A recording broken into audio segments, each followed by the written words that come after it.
So hey guys, welcome to kiss God. इस episode के starting में हम देखते हैं गांगटे मुनियोंग के घर आ चुका होता है। वो वहाँ पर सांगटे को सोया हुआ देखता है तो उसके ऊपर अपनी जैकेट डाल देता है और फिर मुनियोंग के पास चला जाता है उससे बात करने के लिए। मुनियोंग बोलती है, तुम्हें कब पता चला कि मैं कौन हूँ? गांगटे बोलता है, जब से हम पहली बार मिले थे। मुनियोंग बोलती है, इसका मतलब अब तक तुम एक्टिंग कर रहे थे? तुम्हें तो ऑस्कर मिलना चाहिए। मज़ा आया होगा ना इस तरह नाटक करके मुझे बेवकूफ़ बनाने में। गांगटे बोलता है, तुमने भी तो यही किया। फिर मुनियोंग कहती है, मैंने नहीं किया। गांगटे बोलता है, हाँ सही कहा, तुम तो चाहती थी कि मैं तुम्हें पहचानूं, पर मैं ही नहीं चाहता था, मुझे तुमसे दूर रहना था। तब वो पूछती है, क्यों? गांगटे बोलता है, तुमने मेरी जान बचाई थी और मैं भाग गया किसी बुज़दिल की तरह, और तब से आज तक मैं भाग ही रहा हूँ। मुनियोंग बोलती है, रोज़ नाटक करके थक नहीं गए तुम? अब सच बताने का क्या मतलब? गांगटे बोलता है, बात को ख़त्म करने के लिए उस दिन तुमने मेरी जान बचाई थी, उसके लिए मैं तुम्हारा शुक्रगुजार हूँ, और सॉरी तुमसे दूर भागने के लिए। तुम मुझे पसंद थी, मैं तुम्हें कभी बता ही नहीं पाया, और इसी बात का मुझे गम था, शायद इसीलिए मैं तुम्हें कभी भुला ही नहीं पाया। मेरे पास अब मेरे भाई के अलावा किसी के लिए टाइम नहीं है। फिर वो वहाँ से जाने लगता है। मुनियोंग कहती है, तुम अपने भाई का ख्याल रख सकते हो तो मेरा क्यों नहीं? मुझे भी तुम्हारी ज़रूरत है। गांगटे बोलता है, मैं दूसरों के लिए जीते जीते थक गया हूँ। फिर मुनियोंग कहती है, तुम दूर नहीं जा सकते, मैंने तुम्हारी जान बचाई है। गांगटे बोलता है, उस दिन तुमने मेरी जान बचाई, इसीलिए अब तक इतनी फालतू ज़िंदगी जी रहा हूँ। गांगटे वहाँ से जाने लगता है तो मुनियोंग उसे रोक रही होती है कि मुनियोंग का पैर सीढ़ियों से फिसल जाता है और वो गिरने लगती है। तभी गांगटे उसे बचा लेता है और उसे पकड़ लेता है तो मुनियोंग उसे गले लगा लेती है। गांगटे कहता है, क्या तुम पागल हो? बेकार में मरना चाहती हो क्या? मुनियोंग गांगटे को कहती है, मत जाओ प्लीज़, हम साथ रह सकते हैं, लेकिन गांगटे उसकी एक नहीं सुनता। तभी सांगटे उठ जाता है तो गांगटे उसके घर चलने के लिए कहता है। सांगटे बोलता है, मैं नहीं जाऊंगा, मुझे यहीं रहना है, अब से यही मेरा घर है, मैंने वादा किया है। गांगटे बोलता है, ये क्या बोल रहे हो तुम? सांगटे अपना कॉन्टैक्ट दिखाता है और कहता है, मैं एक आर्टिस्ट हूँ, इसलिए मुनियोंग ने मुझे अपने यहाँ काम पे रखा है। तब मुनियोंग कहती है, सांगटे मेरी बुक्स के लिए ड्राइंग बनाएगा, यहीं पर काम करेगा और मेरे साथ यहीं पर रहेगा। गांगटे सांगटे से कॉन्ट्रैक्ट मांगता है पर वो देने से मना कर देता है। फिर गांगटे चिल्लाता है, कहता है कि ये हमारा घर नहीं है, हम यहाँ पर नहीं रह सकते। वो उसके हाथों से कॉन्ट्रैक्ट छीन लेता है और उसे फाड़ देता है। सांगटे को बहुत ही ज़्यादा बुरा लगता है, इसलिए वो गांगटे को मारने लगता है। तभी मुनियोंग सांगटे का हाथ पकड़ लेती है और उसे घर के अंदर चलने के लिए कहती है तो सांगटे घर के अंदर चला जाता है। तब गांगटे उठता है तो मुनियोंग उससे कहती है, उसने तुम्हें फिर से छोड़ दिया, अब फैसला तुम्हारा है, तुम भी उसे छोड़ दोगे या फिर हमेशा की तरह उसके साथ मर मर के जियोगे? हाँ, मगर इस बार सोच समझ के फैसला लेना। इतना कहने के बाद मुनियोंग अंदर चली जाती है। गांगटे दुखी होता है कि उसका भाई उसकी बात ही नहीं सुनता और उसके साथ नहीं रहना चाहता। वो वहाँ से जाने लगता है। वो बहुत ही ज़्यादा उदास होता है और रास्ते में जा ही रहा होता है।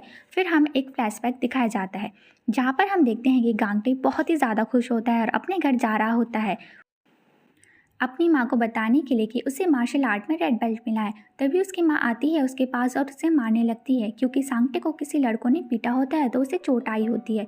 तो उसकी माँ गांगटे से कहती है, तुमने ऐसे क्यों किया? तुमने अपने भाई को अकेले घर क्यों भेज दिया? तुम्हें हर वक्त उसके साथ रहना चाहिए था। जब वो पिट रहा था तो तुम क्या कर रहे थे? मैंने तुम्हें मार्शल आर्ट सिखाई ताकि तुम अपने भाई को बचा सको, तुम उसकी हालत ऐसे कैसे होने दे सकते हो? ये सारी बातें सुन गांगटे को गुस्सा आ जाता है तो वो कहता है, क्योंकि उसकी हिफाजत करना मेरी जिम्मेदारी नहीं, मुझ पे सांगटे का कोई हक नहीं है, मुझ पे मेरा हक है, गांगटे सिर्फ गांगटे का है। ये सुनकर उसकी माँ बोलती है, ये क्या बोल रहे हो तुम? तब गांगटे बोलता है, मैं चाहता हूँ कि मेरा भाई मर जाए, और रोते हुए वहाँ से भाग जाता है। ये सारी बातें सुन उसकी माँ काफ़ी ज़्यादा दुखी हो जाती है और रोने लगती है। फिर हम देखते हैं एक दिन गांगटे और सांगटे बर्फ़ के ऊपर खेल रहे होते हैं कि तभी सांगटे जहाँ खड़ा होता है वहाँ की बर्फ़ टूट जाती है और सांगटे पानी में डूब जाता है। ये सब मुनियोंग भी देख रही होती है। सांगटे गांगटे को बोलता है, मुझे बचाओ। तभी गांगटे को याद आता है कि उसने कहा था मेरा भाई मर जाए, इसलिए वो उसे नहीं बचाता और वहाँ से भागने लगता है। मुनियोंग उसे देखकर खुश हो रही होती है, लेकिन गांगटे रुक जाता है। मुनियोंग उसे देखकर सोच रही होती है कि रुको मत, भाग जाओ, लेकिन वो नहीं भागता। वो सांगटे के पास जाता है और पानी में कूदकर उसे बचा लेता है। फिर गांगटे सांगटे को अपना हाथ देने के लिए कहता है ताकि वो बाहर निकल सके, लेकिन सांगटे उसकी एक नहीं सुनता और वहाँ से चला जाता है। गांगटे वहाँ से निकल ही नहीं पा रहा होता, वो डूबने लगता है। वहीं दूसरी तरफ मुनियोंग सोच रही होती है, मैं मदद करूँ या ना करूँ। गांगटे डूबने ही वाला होता है कि तभी वहाँ पर मुनियोंग आ जाती है और एक चीज़ पानी में फेंक देती है जो पानी में नहीं डूबती। गांगटे उसे पकड़ लेता है और ऊपर आ जाता है। वो जैसे ही बाहर आता है तो देखता है एक लड़की है जिसने उसकी मदद की। मुनियोंग वहाँ से चली जाती है और यहीं पर ये फ्लैशबैक ख़त्म हो जाता है। हम देखते हैं सांगटे को जो काफ़ी ज़्यादा उदास होता है क्योंकि गांगटे वहाँ से चला गया। वो बार बार दरवाज़ा खोल के चेक कर रहा होता है कि गांगटे आया कि नहीं। तभी मुनियोंग उससे कहती है, तुम फिक्र मत करो, वो तुम्हें नहीं छोड़ पाएगा। फिर हम देखते हैं गांगटे को जो अपने घर आ गया होता है और काफ़ी ही ज़्यादा दुखी होता है। उसके हाथ में वो कॉन्ट्रैक्ट होता है जिसको उसने फाड़ दिया था। उसमें लिखा होता है कि आर्टिस्ट अब से मालकिन के स्टूडियो में रहेगा और उसके लिए ड्राइंग बनाएगा। मालकिन आर्टिस्ट को हमेशा दुनिया के सबसे अच्छे आर्टिस्ट का दर्जा देगी। वहीं सांगटे ने एक शर्त रखी होती है कि मालकिन आर्टिस्ट को पैसे देने के बजाय उसे एक गाड़ी देगी जिसमें घर होता है, क्योंकि आर्टिस्ट का एक छोटा भाई है जिसे घर बदलना पसंद नहीं। ये पढ़कर गांगटे इमोशनल हो जाता है और रोने लगता है। फिर अगली सुबह गांगटे अपनी छत के ऊपर बैठा होता है कि तभी वहाँ नामजुरी की मॉम आ जाती है उसे कुछ आलू देने के लिए। वो देखती है गांगटे उदास है तो पूछती है, तुम्हें क्या हुआ। तभी वो गांगटे के चेहरे पे चोट के निशान देखती है तो वो पूछती है, तुम्हारे किसी से लड़ाई हुई क्या। तो गांगटे कहता है, हाँ मेरी सांगटे से थोड़ी सी लड़ाई हो गई थी। तो वो घर के बाहर से ही सांगटे को डांटने लगती है। तो गांगटे बोलता है, वो यहाँ पर नहीं है। तो वो पूछती है, वो यहाँ पर नहीं तो कहाँ है। गांगटे उनको बताता है कि सांगटे अब एक आर्टिस्ट बन गया है और मुनियोंग ने उसे अपनी बुक में ड्राइंग करने के लिए दिया है। ये सुनकर वो खुश हो जाती है। गांगटे कहता है, आपको क्या लगता है ये अच्छी बात है। तो वो कहती है, ये तो बहुत ही अच्छी बात है, तुम्हें उसका शुक्रिया अदा करना चाहिए जिसने उसको मौका दिया है। मैं तो यही चाहूँगी कि तुम उसे आगे बढ़ने दो। तुमने अब तक उसका पूरा ख्याल रखा है, पर अब उसे अपना सपना पूरा कर लेने दो। तुम उसे अपने काम करने से या किसी को पसंद करने से नहीं रोक सकते और रोकना भी नहीं चाहिए। उसके बाद हम देखते हैं ली और शिंजे को, जो मुनियोंग के घर उससे मिलने आए होते हैं। वो दोनों दरवाज़ा खटखटाते हैं तो सांगटे दरवाज़ा खोलता है। उसे लगता है कि गांगटे आया है, पर जब वो देखता है कि गांगटे नहीं है तो वो दरवाज़ा फिर से बंद कर देता है। सांगटे को वहाँ देख ली और सिंजे शॉक्ड हो जाते हैं और सोच रहे होते हैं ये यहाँ क्या कर रहा है। कोई दरवाज़ा नहीं खोल रहा होता तो ली दरवाज़ा तोड़ने ही वाला होता है कि तब तक सांगटे दरवाज़ा खोल देता है। तभी ली नीचे गिर जाता है। वो उठता है और पूछता है, ये यहाँ पर क्या कर रहा है। तो मुनियोंग कहती है, ये यहीं पर रहता है क्योंकि अब से ये मेरी बुक के लिए ड्राइंग बनाएगा।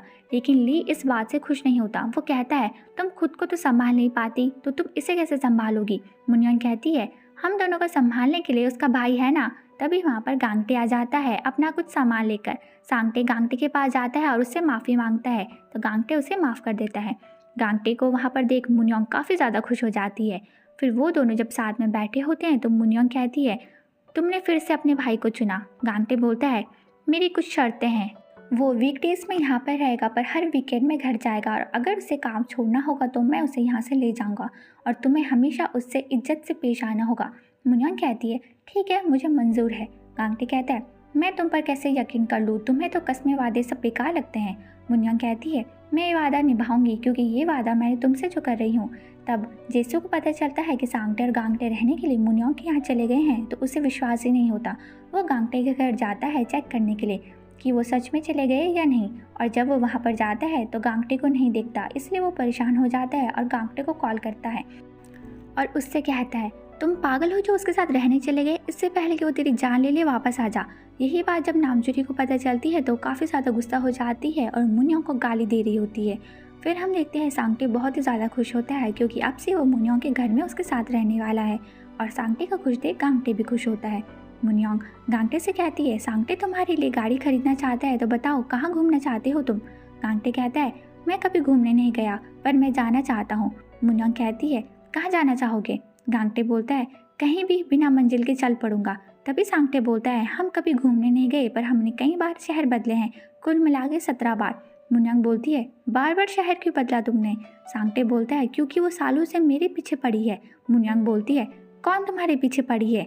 लेकिन गांगटे सांगटे को बोलने से रोक देता है और मुनियोंग से पूछता है, हमारा कमरा कहाँ है। तब मुनियोंग उनको उनका कमरा दिखाती है जिसे देखकर सांगटे बहुत ही ज़्यादा खुश हो जाता है। फिर जब रात को सांगटे अपने कमरे की तरफ जा रहा होता है तो उसे एक कैरखाना दिखता है, जिसे देखकर वो कैरखाने की तरफ जा ही रहा होता है कि तभी वहाँ पर मुनियोंग आ जाती है और उसे रोक लेती है। फिर मुनियोंग उसे एक कहानी सुनाने लगती है। वो कहती है, बहुत साल पहले की बात है, एक नीली दाढ़ी वाला आदमी एक बड़े से महल में अकेले रहा करता था। वो बहुत ही अमीर था पर सब उससे डर के भागते थे क्योंकि उसकी दाढ़ी नीली थी। पर एक दिन एक गरीब औरत उसके महल में आई और उससे कहने लगी वो उससे शादी करना चाहती है। ये सुनकर वो बहुत ही ज़्यादा खुश हुआ और महल के हर कमरे से हीरे जवाहरात निकाल अपनी दुल्हन को तोहफे में दे दिया। पर उसने एक कमरा छोड़ दिया था, जो था महल का कैद खाना। उसने अपनी बीवी से कहा कि उस कमरे में ना जाए। बीवी से रहा नहीं गया और एक दिन उसने अपने पति से छुपकर कैद खाने का दरवाज़ा खोल ही दिया। उस कमरे में रखे हुए थे औरतों के कटे सर, जो कि सजा के रखे हुए थे। ये उसके उन बीवियों के सर थे जिन्होंने उसकी बात नहीं मानी और दरवाज़ा खोल दिया और अब कैद खाने में सड़ रही थी। यही कहानी सांगटे कांगटे को सुनाता है तो वो कहता है, क्या ये कहानी यहीं पर ख़त्म हो जाती है? सांगटे बोलता है, हाँ। फिर गांगटे बोलता है, तुम बिना पूछे उस कैद खाने में मत जाना, क्योंकि ये हमारा घर नहीं है। फिर सांगटे बोलता है, लोग आखिर नीली दाढ़ी वाले से क्यों डरते थे? फिर गांगटे बोलता है, क्योंकि वो सबसे अलग था, उसकी दाढ़ी नीली थी। सांगटे बोलता है, अलग होना गलत बात है क्या? फिर गांगटे बोलता है, शायद हाँ। सांगटे बोलता है, जो अलग होते हैं महल में उन्हें अकेला रहना पड़ता है क्या?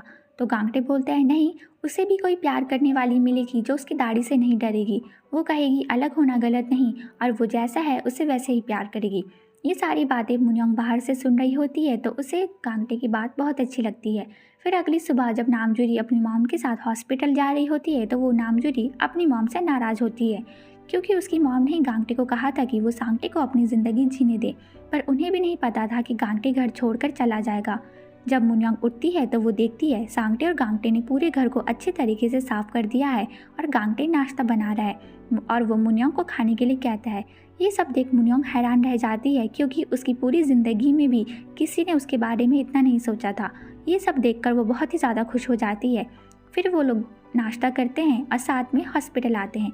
गांगटे उन्हें कहता है, अगली बार हम अलग अलग आएंगे, नहीं तो लोग गलत समझेंगे।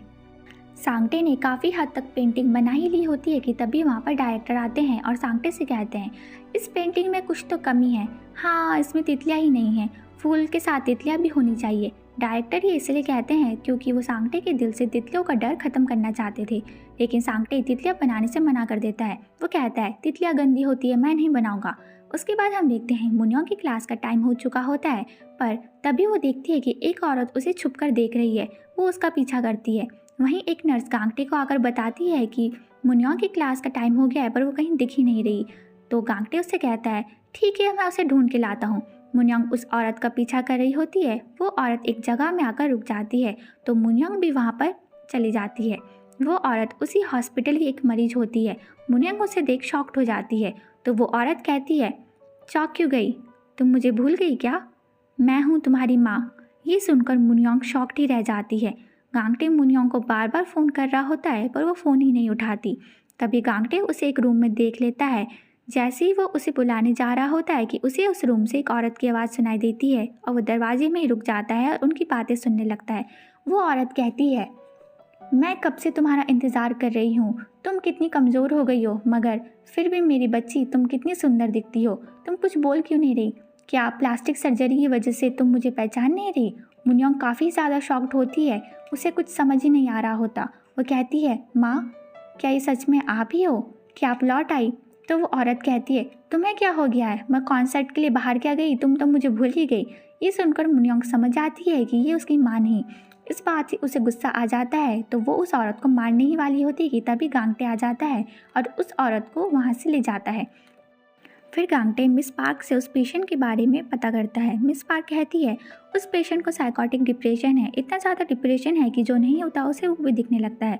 उसे सरकार से छोटी सी पेंशन मिलती है, पर उसे लगता है कि वो बहुत ही अमीर बिजनेसमैन की बीवी है।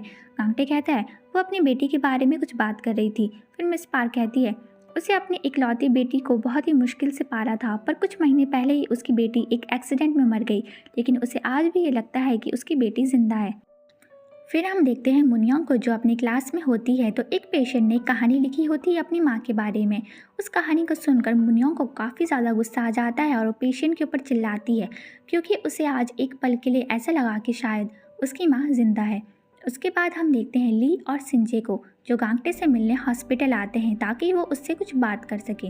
वो गांगटे से मिलता है और उससे कहता है, तुम मुन्योंग के घर से निकल जाओ और अपने भाई को भी ले जाओ, क्योंकि तुम वहाँ नहीं रह सकते। गांगटे बोलता है, क्यों नहीं रह सकते? ली बोलता है, क्योंकि अब से मैं वहाँ पर रहूँगा। तुम उसे नहीं संभाल सकते, क्योंकि हर किसी की बस की बात नहीं। मैं उसे पिछले 10 सालों से झेलता आ रहा हूँ और संभालता आ रहा हूँ। पता है उसके लिए मैंने क्या कुछ नहीं किया है। उसकी हिफाजत के लिए मैंने अपना नाम और जान भी दांव पर लगाई है। गांगटे बोलता है, तुमने ऐसा क्यों किया? अरे हाँ, पैसों के लिए। उसकी बुक से तुम्हें इतने करोड़ों रुपए जो कमाए, तुमने हर एक काम की कीमत ली है, तो अपनी झूठी तारीफ मत करो। ली बोलता है, मैं झूठी तारीफें नहीं कर रहा। मुझे बस उसके ज़रिए अगर कमाई करनी होती तो फिर मैं उसे अब तक छोड़ देता।